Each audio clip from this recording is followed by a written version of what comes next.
Did you know that 60% of new managers crash and burn within the first 2 years? And here's what's even more shocking. Most of them see it coming, but they just don't know what to do about it. Just last month, I was talking with Kim, a brilliant operations lead turned department head, and she said, I used to be the problem solver, but now I'm working 70 plus hours a week and my team seems distant and I feel like I'm drowning. Does that sound even a little bit familiar to you? Hey there, I'm Terry McDougall, and after decades in corporate leadership and coaching countless managers, I can tell you Kim's story is not unique. And here's the good news. These failures follow a similar pattern. And once you spot them, you can turn things around before it's too late. Look, becoming a leader is not just a promotion.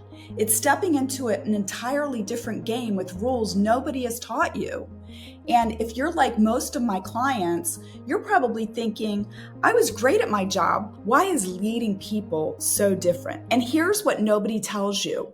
The skills that got you promoted, they're often the exact same ones that can hold you back as a leader. During my time leading teams at Fortune 500 companies and now coaching high-achieving professionals, I've seen this pattern repeat itself countless times. Today, I'm going to break down the 6 biggest reasons first-time managers struggle, and more importantly, how to avoid these career derailing mistakes. Whether you're feeling overwhelmed in your new role or you want to prepare for that upcoming promotion, these insights will help you navigate from rockstar individual contributor to next level respected leader. Reason number 1, the solo player syndrome. This is when you're still playing the game like you're that star athlete instead of the coach. Let me paint a picture for you. One of my clients, Mark, was crushing it as a senior software developer. The moment he became a leader, he kept coding 80% of the time, thinking, you know what? It's just faster for me to do it. But here's the brutal truth. Every time you jump in and just handle it quickly,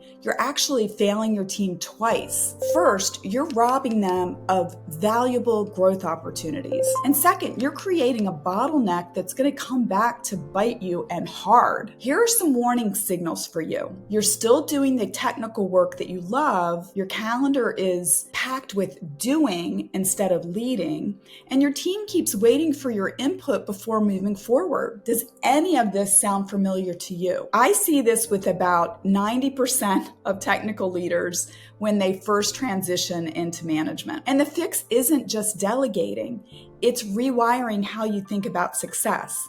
You see, success is no longer about your individual output. It's about your team's growth and results. Start by blocking 2 hours each week purely for team development. Then create a skills matrix for your team and deliberately match challenging projects with development needs. This is how you're going to shift from player to coach. Reason number 2, analysis paralysis. We've all heard of this. It's what I like to call death by decision making, or maybe I should say lack of decision making. Last week, I was coaching Lisa, a super smart marketing manager. She confessed to spending 3 days on a decision about campaign messaging that should have taken less than 3 hours. Why? Because she was terrified of making the wrong call. And here's what's really happening. When you're used to being the expert who gets everything right, the ambiguity of leadership and management can feel like quicksand. You gather more data, schedule more meetings, and create more spreadsheets, all while your team sits idle and your work week balloons to 60 plus hours a week. Ugh. I see this pattern especially in my high achieving clients from Fortune 500 backgrounds. They're used to being right 95% of the time. Most of the time, they're very highly educated and they're used to being that straight A student who has all of the answers. But here's the truth. In management, a good decision today is better than a perfect decision next week. Your team needs direction more than they need perfection. Now, if you want to break free from this, then start with the 70% rule that I teach my clients. If you're 70% confident in a decision, just make the call. Then then create a simple feedback loop. What worked and what didn't, and what did we learn? And listen, if you make a mistake, you can reel it back in, okay? Make the decision so you know. Some of my most successful clients keep a decision journal where they track their calls and their outcomes. Funny enough, they usually find that their quick decisions work out just as well as the ones that they agonized over. Look, if you spent a long time developing that gut, you need to learn how to trust it. This is what really successful leaders do. So, reason number 3, the relationship blind spot. You know what's ironic? Most first-time managers are so focused on proving themselves through deliverables that they completely miss this most crucial part of the job, and that is building relationships. Let me share a wake-up call from my client David. He came to me frustrated that his team was underperforming. His exact words were, "I don't get it. I create detailed project plans, I set clear deadlines, and I follow up consistently. Why is my team not delivering?" After shadowing him for a day, the issue was clear. He hadn't spent a single minute understanding his team members as people. He didn't know what motivated them. He didn't know what else was going on with them. These are really important factors to know when you're leading people. Listen, your team isn't just a collection of task-executing machines.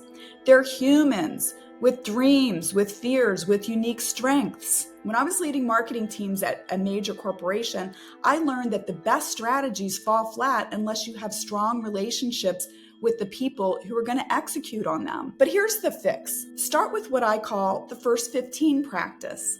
Spend the first 15 minutes of your one-on-ones actually connecting. And honestly, it doesn't even have to be 15 minutes. It can be 5 minutes. No status updates, no project discussions. Just ask about how they're doing. Maybe get an understanding of what their career aspirations are. What challenges are they facing? Find out what makes them tick. This is going to make them feel valued, and it's going to give you a lot of information about how to appropriately and successfully lead them. One of my clients saw team productivity jump by 40% in just 2 months after implementing this very simple practice, because people work harder for leaders who genuinely care about their success. Reason number 4, the delegation dilemma. Or as one of my burned out clients put it, I know I should delegate, but by the time I explain it, I could have just done it myself 3 times over. Listen, that could be a trap that you're falling into, and I'm going to tell you why that is such a huge mistake. Here's the raw truth. You're not delegating because you're delegating wrong. I see this constantly with my director level clients. They're working many hours because they think delegation means giving tasks with detailed instructions. That's not delegation. That's micromanagement in disguise. Let me share a game-changing moment from my corporate days. I was drowning in work until my mentor taught me the outcome delegation method. Instead of telling people how to do something, you clarify 3 things: the desired outcome, the available resources, and the boundaries, such as deadlines.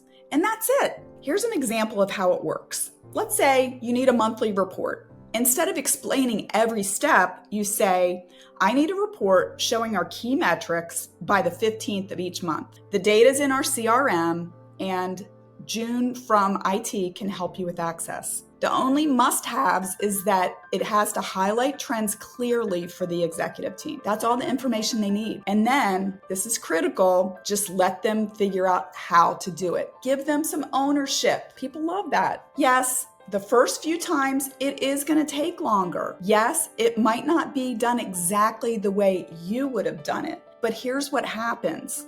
Your team members develop problem-solving skills. They take ownership. They become more confident. They eventually handle things better than you would have done it. Woohoo!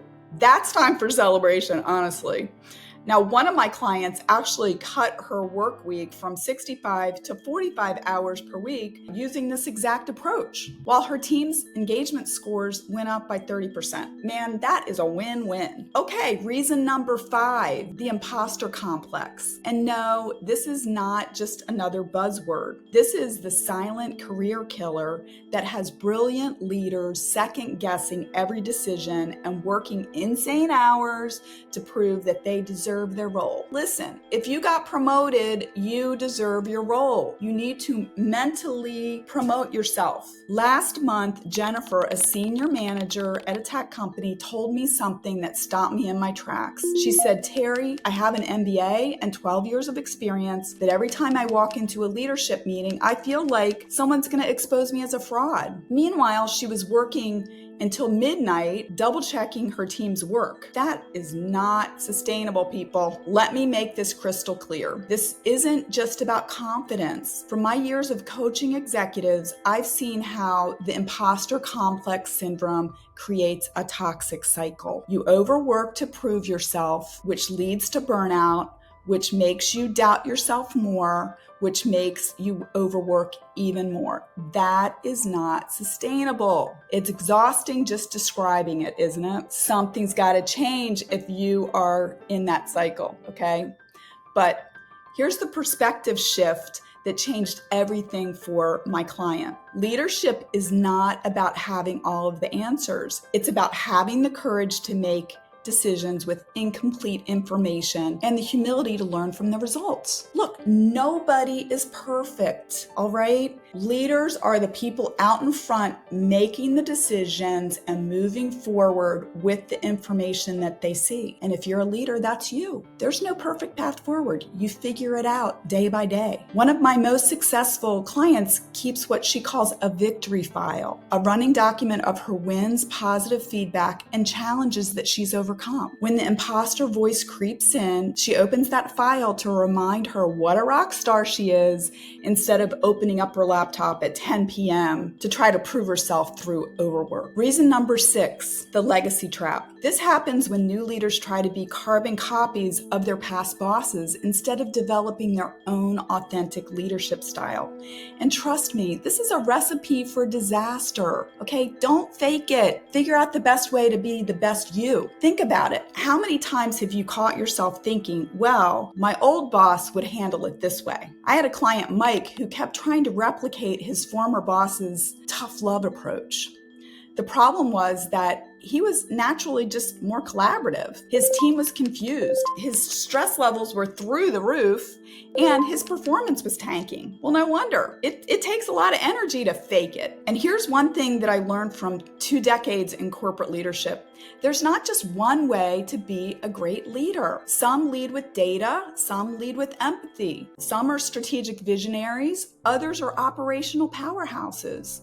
The key isn't copying someone else's style. It's recognizing and amplifying your own authentic strengths. Try this exercise that I use with my coaching clients. List 3 things that your best boss did that worked for you, 3 things that didn't, and 3 natural strengths that you bring to the table. Then create your own leadership recipe. One of my clients went from trying to be a drill sergeant, because that's what his old boss did, to being a strategic connector. His team's engagement scores doubled in 6 months, and he finally started enjoying his role. Now think back to that overwhelmed manager I mentioned at the start. Now picture yourself 6 months from now, confidently leading your team, working reasonable hours, and actually enjoying your leadership role. Your decisions are clear, your team is thriving, and your impact is undeniable. Woo! Maybe you're close to that vision, or maybe you feel like you're miles away. Either way, having the right guide can transform your journey from overwhelming to totally empowering. Through my executive coaching, I've helped managers like Kim reduce her hours from 70 back-breaking hours per week to under 50, which is normal in today's work environment, all while increasing her department's productivity. I've guided leaders like Brett from feeling stuck to earning 2 promotions in 2 years by mastering these exact principles that we've discussed today. Here's what I want you to do right now. Click on the link to schedule your leadership strategy session with me. In this focused conversation, we'll identify which of these 6 patterns is holding you back. We'll create your personalized leadership acceleration plan,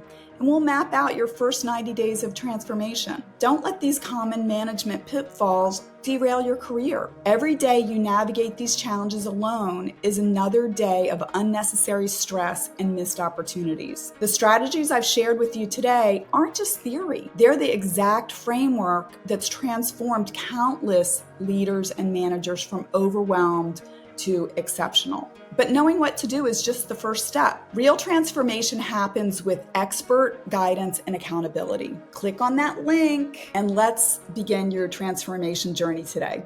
Your team, your career, and your peace of mind just can't wait. I'm Terry McDougall, and I hope to talk to you soon.